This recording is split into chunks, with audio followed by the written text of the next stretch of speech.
ngayon, kami mamumukbang ng mga pagkain na hindi lang basta pagkain, kundi ito naging parte ng kultura ng mga Pilipino. At makikita natin ito sa loob at sa labas ng bansa. So, parang chill mukbang lang pala itong partner na mayroong konting usapan tungkol sa kung bakit sikat at kung bakit patok ang mga pagkain aming napili. Sabay-sabay na tayong kumain at magkwentuhan. Kaya, simulan na natin! Unahin naman natin ang samyang at fried chicken dahil isa ito sa pinakasikat na food combination ngayon.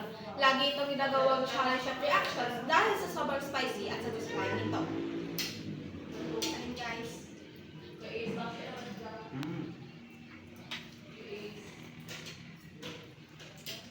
Grabe, sobrang sarap pala nito, no? Unang katanong pa lang, namdaman talaga yung anghang. Pero kapag sinabayan mo ng fried chicken, mas lalong sumasaya ito. Kaya siya naging part ng popular culture dahil hindi lang siya basta pagkain, ginagawa rin siyang content at challenge ng mga tao. Dahil sobrang spicy naman ito, kailangan naman namin ng pampalamig na inumin. Sunod naman ang Melty na isa sa mga pinakasikat na drink sa ngayong panahon na halos naging parte na ng everyday routine ng mga maraming tao, lalo na ng kabataan.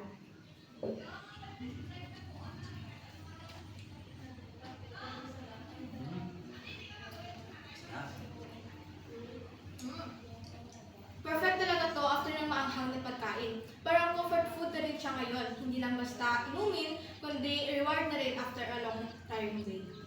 Dati, special drink lang ito. Pero ngayon, naging bahagi na ng lifestyle ng mga Pilipino. Kaya naman naging popular ito kasi nga, nagbibigay ito ng maraming flavors at experiences sa mga umiinom nito. So from sweet and refreshing drink, balik naman tayo sa isa Asian street food na sikat din ngayon dahil sa kanyang unique na lasa. Siomai naman isa sa pinaka-basic at pinaka-popular na pagkain dito sa Pilipinas. Kahit saan ka pumunta, lagi meron ito. Kaya guys, tikman natin kung masarap pa talaga ito. Sarap na. Sarap, diba? Oo. Simple lang siya, pero sobrang satisfying. Kaya siguro naging favorite siya ng marami sa mura na at madali pang hanapin. Oo, kahit hindi siya bongga, naging bahagi siya na pang-araw-araw na pagkain ng mga tao. Sarap na.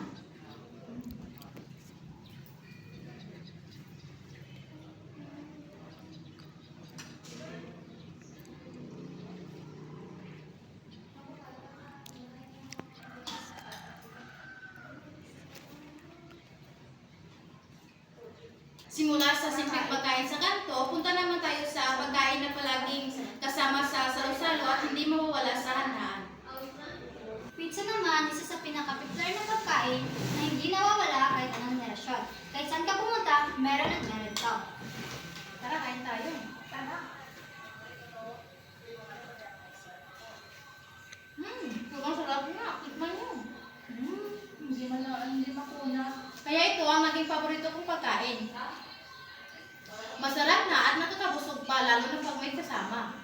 Totoo, madalas din siyang kasama sa mga celebration at pagsama-sama ng pamilya o barkada, kaya naging bahagi rin siya ng kulturang popular. Kain ko guys.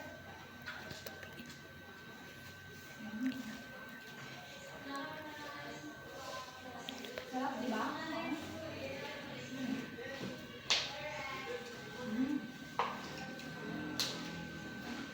So, sa overall, ang pagkain na ito na kinain namin ay nagpapakita ng kulturang popular na pagkain na sa modernong panahon.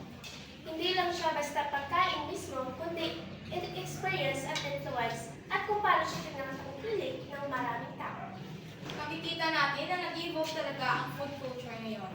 From spicy Korean food to street food, iba't ibang kultura ang nag-mix. Thank you for watching our mukbang, guys! Sana nag-enjoy kayo! Bye!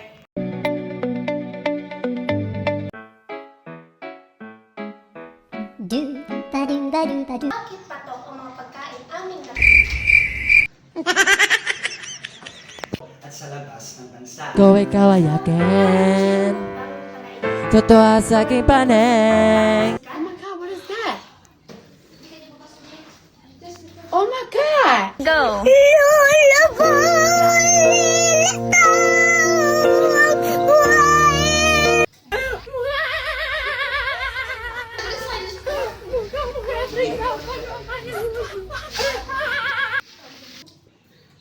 Sarap. Simpleng kasama sa halo-halo, salo-salo at hundaan. May kasi mga background. Hindi, pero kapakita, may kadap na kita.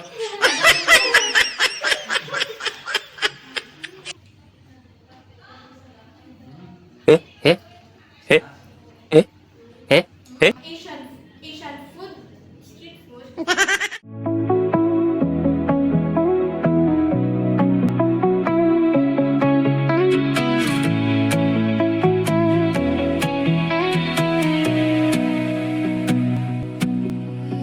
Kiss me hard before you go.